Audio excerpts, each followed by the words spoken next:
Take one. Are you rolling? Yep. Okay. This is Delantech with another macro moment. We're out in my backyard during the COVID's quarantine, trying to photograph some active critters and hoping for some wind, because when it's windy, it's easier to grab onto the flowers that they're perched in, because the wind will mask the vibration that I cause when I grab onto the flower. Today the wind's not been cooperating very well.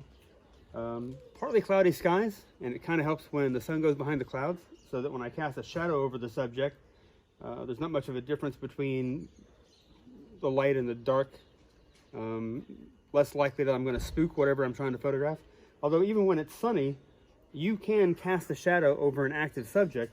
You just, once you cast that shadow, like the shadow that I cast over this flower, you have to keep your shadow over it. If you move and the light comes back, the subject will notice that movement and start looking out toward you, and then notice that you're there and fly off. You're going to hear a lot of misconceptions and myths when you first get into macro. One of them is that you have to have a bug lens, and a bug lens is some long focal length macro lens for shooting insects. It's not true.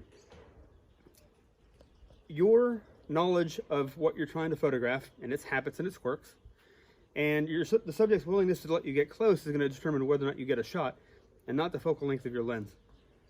And also for flash-based macro, it's easier to do it with a short focal length lens, so you can get the flash as close to the subject as possible to get better diffusion and better specular highlights. A lot of people are losing details in their macro photography just because their light quality is too poor. The harshness of the light is actually blowing out a lot of detail, and the angle between the subject and the light source makes a difference as well. So for me, I don't really worry about diffraction that much. I shoot single frames at f11. I just try to take as much control as I can over the plane of acceptable focus so that I can make the most out of what little depth of field I have. Of course, you're also going to be told don't go looking for things to shoot on windy days, but I'll show you why that's important. We've got a couple of sweat bees in these sour grass flowers. I'm going to see if I can get close to one of them without spooking it. Keep my shadow over it, and with any luck I'll be able to grab onto the flower without spooking it, but I need more wind.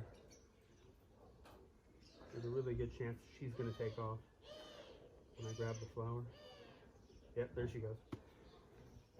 Much easier to do on windy days. I got a break earlier, and I'll include some of those photos with this video so you can see what I shot. That's all for now, folks. Until next time, happy shooting.